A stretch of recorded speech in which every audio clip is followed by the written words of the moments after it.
नमस्कार साथियों, विश्रांत एजुकेशन में आपका हार्दिक अभिनंदन है। तो विद्यार्थी साथियों, आज हम पढ़ेंगे भारत के प्रमुख राजवंश, भारत के प्रमुख राजवंश एवं उनके संस्थापक और उनकी राजधानी, यानी भारत में कौन कौन से राजवंश आए और उनका यानी संस्थापक कौन था राजवंश का, और उन्होंने अपनी राजधानी किसको बनाया, यानी इसको मुख्य बिंदु पर हम बात करते हैं।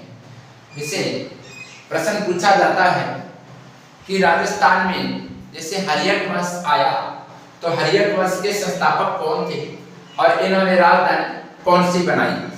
इस प्रकार से प्रश्न पूछा जाते हैं, राजधानियां पूछ ली जाती है और राजवंश के संस्थापक पूछे जाते हैं।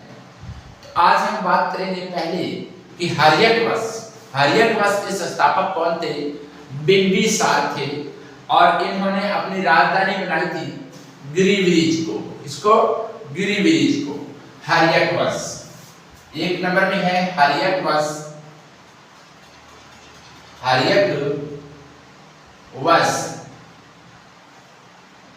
वंश के संस्थापक थे साथियों बिंबिसार।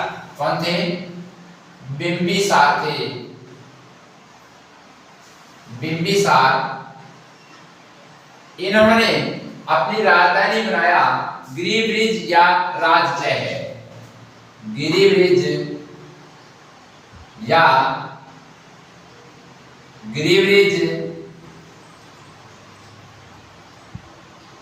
या फिर इसे बनाया राजगृह है।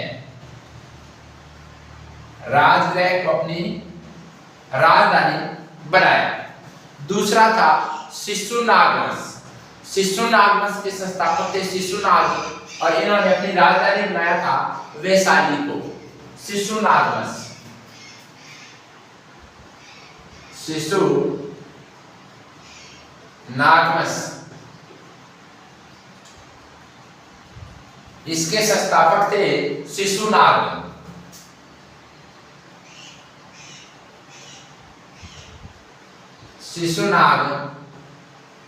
और इन्होंने अपनी राजधानी बनाया था वैशाली को।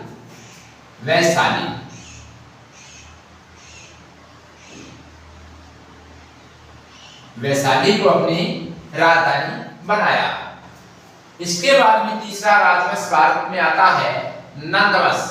नंदवंश के संस्थापक थे महापद्मनंद और इन्होंने अपनी राजधानी बनाया था पाटलिपुत्र को।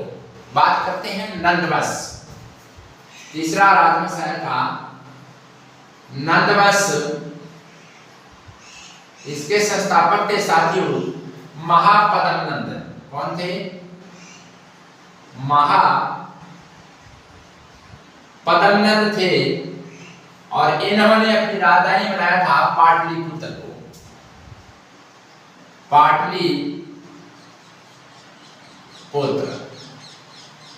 पाटलिपुत्र को राजधानी किसने बनाया? नंदवंश के संस्थापक थे महापद्मनंद। इन्होंने अपनी राजधानी बनाया था, यानी पाटलिपुत्र को राजधानी बनाया।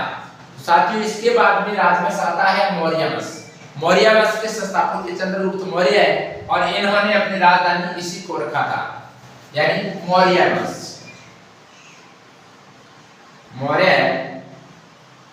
वंश। इसके संस्थापक थे चंद्रगुप्त मौर्य।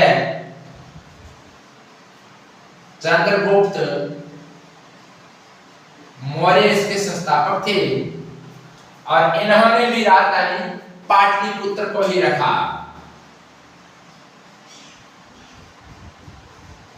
पाटलिपुत्र को ही रखा, यानी शिशु अपने नंदवंश और मौर्य वंश ने अपनी राजधानी किसको रखा? पाटलिपुत्र को रखा। 5 नंबर में राजवंश आता है यानी शुंग वंश। शुंग वंश के संस्थापक थे पुष्यमित्र शुंग। कौन थे? शुंग वंश आता है, इसके संस्थापक थे पुष्यमित्र शुंग थे। इन्होंने भी राजधानी अपनी पाटलिपुत्र को रखा। पुष्यमित्र शुंग और ईश्वर ने यानी पुष्यमित्र शुंग ने भी अपनी राजधानी किसे रखा? पाटलिपुत्र को।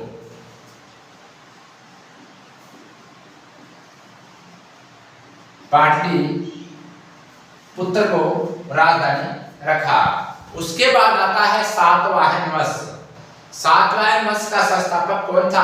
आप भी कमेंट बॉक्स में आंसर देने की कष्ट करें, थोड़ा थोड़ा आप भी अपनी तैयारी को मजबूत कर सकते हैं। सातवाहन वंश का आया था शिमुक, और इन्होंने अपनी राजधानी रखा था, किसको रखा था? शिमुक ने प्रतिष्ठान को अपनी राजधानी रखा था। कौन सा वंश आता है? सातवाहन वंश। सातवाहन वंश, तो सातवाहन वंश के संस्थापक कौन है? शिमुक।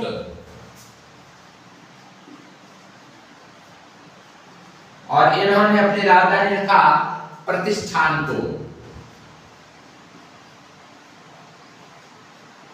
प्रतिष्ठान को अपनी राजधानी रखा था। 7 नंबर में हमारा राजवंश आता है कण्व वंश।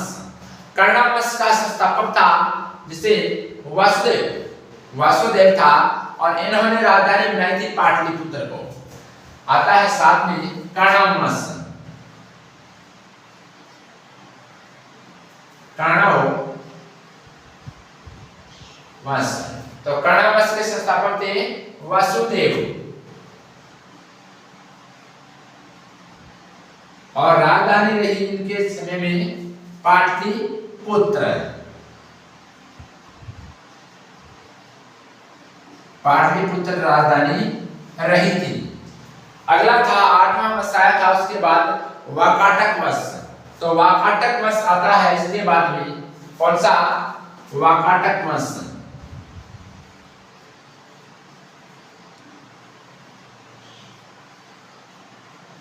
वाकाटक वंश आया और विंध्य शक्ति इसके संस्थापक थे, और इन्होंने अपनी राजधानी बनाया था पदमपुर को, यानी विंध्य शक्ति इसके संस्थापक थे। विंध्य शक्ति इसके संस्थापक थे, और राजधानी थी पदमपुर।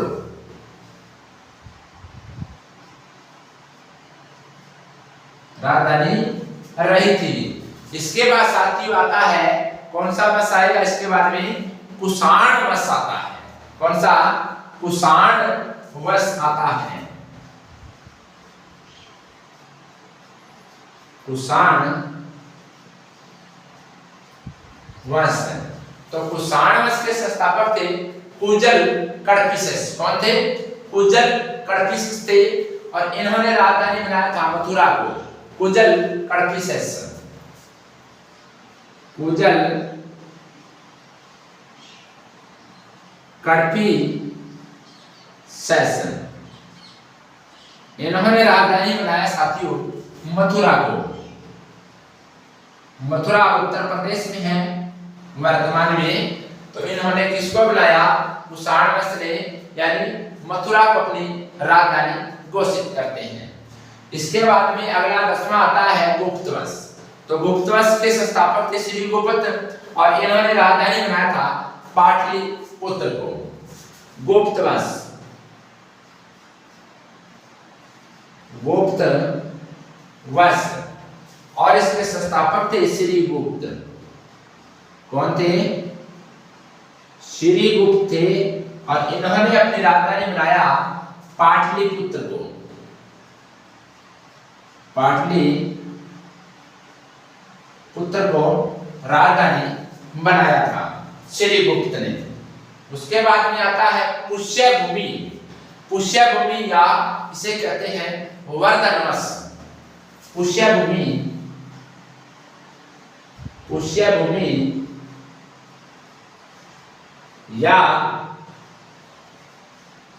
वर्धन वंश। पुष्यभूमि या वर्धन वंश आता है, इसका संस्थापक है नरसिंहवर्धन। नरसिंहवर्धन थे, और इन्होंने अपनी राजधानी बनाया था थानेश्वर को। नरसिंहवर्धन संस्थापक थे नरसिंहवर्धन, और ये अपनी राजधानी बनाते हैं थानेश्वर को। किसको बनाते हैं? थानेश्वर। थानेश्वर को अपनी राजधानी बनाया था। किसने? पुष्यभूति वर्धन ने अपनी राजधानी बनाया। उसके बाद आगे आता है संगमवंश। संगमवंश के संस्थापक कौन थे? संगमवंश के हरिहर और बुका थे। कौन थे? हरिहर और बुका। संगमवंश संस्थापक थे हरिहर बुका और राजधानी थी विजयनगर। हरिहर बुका और राजधानी थी विजयनगर।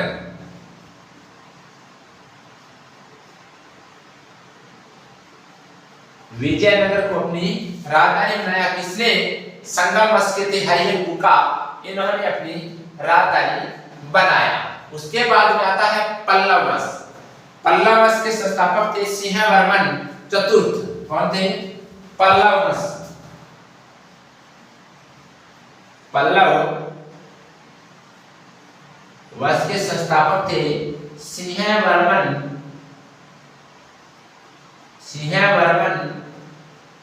चतुर्थ। ये संस्थापक थे, पल्लव वंश के संस्थापक थे और इन्होंने राजधानी बनाया था कांचीपुरम। किसको? कांचीपुरम को राजधानी बनाया।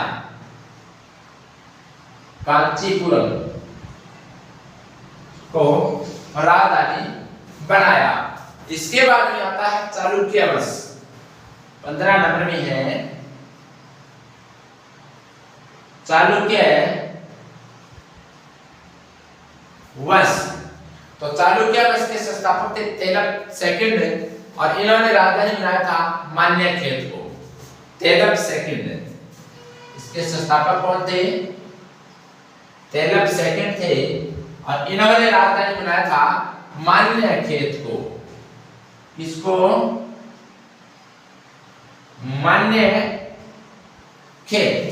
मान्यखेत को राजधानी बनाया। इसे मान्यखेत भी कहते हैं, इसे कल्याणी भी कहते हैं या कल्याणी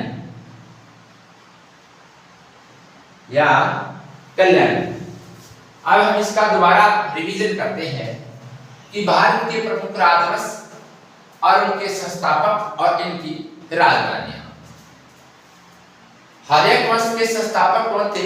बिंबिसार थे और उनकी राजधानी थी गिरिब्रिज या राजगृह।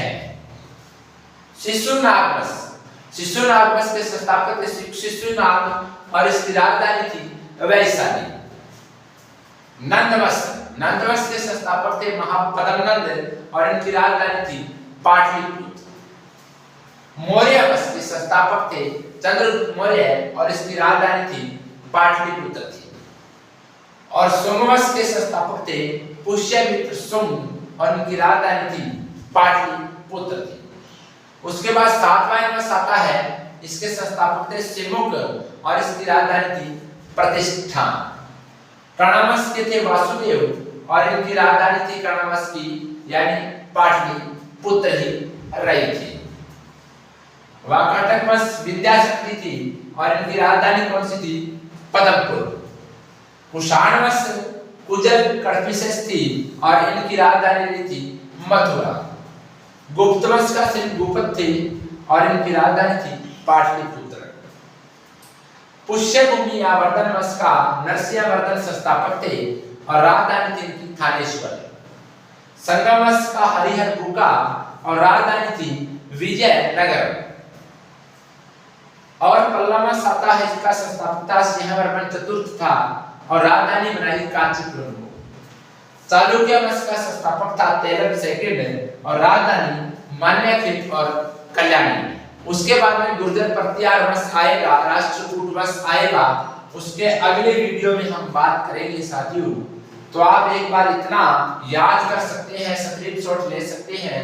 अगर क्वालिटी में थोड़ा बहुत आपको कुछ लगता है तो आप क्या है 20 मिनट की क्लास है, कोई फर्क नहीं पड़ता। आप यानी क्वालिटी को 360 पर कर लीजिए, क्वालिटी थोड़ी ज्यादा करके हम इसको देख सकते हैं। अगर एक भी प्रश्न इस यानी इस वीडियो से आएगा क्लास से तो आपको पता नहीं कितने विद्यार्थियों से आगे ले जाएगा। तो आप थोड़ा सा क्वालिटी भी सही कर सकते हैं। तो साथियों, बने रहिए विश्रांत एजुकेशन चैनल पर। तो अब हम क्या है अगली वीडियो लेकर आएंगे, यानी 15वां राजवंश है। इसके बाद में हम आगे चलेंगे, जो मुख्य राजवंश आते हैं उनकी राजधानियां, संस्थापक और उनके बारे में बात करेंगे। उसके बाद में हम डिटेल से पढ़ते हुए आगे चलेंगे। तो मेरी कोशिश यही है कि एग्जाम में आने योग्य प्रश्न ही आपके लिए लेकर आऊं, अन्यथा यानी कोई फायदा नहीं है जितना हम कचरा नहीं पढ़ेंगे। हम तो मेन मुख्य पॉइंट पढ़ते हैं जहां से प्रश्न पूछा जाता है। ये मौर्य वंश के संस्थापक चंद्रगुप्त मौर्य बहुत बार पूछे गए हैं, नंद वंश के पूछे गए हैं, महापद्म नंद। तो इन्हीं में से ये कोई जैसे 30-35 राजवंश के बारे में हम बात करेंगे, उसकी राजधानी के बारे में बात करेंगे। तो धीरे धीरे हम आगे बढ़ेंगे। तो साथियों, अब हम अगली क्लास में मिलेंगे और आप इस चैनल को क्या है सब्सक्राइब कीजिए और अपने जो तैयारी कर रहे हैं साथी उनके पास भी शेयर कीजिए। अब हम अगली क्लास में मिलेंगे, तब तक साथियों जय हिंद, राम राम, धन्यवाद।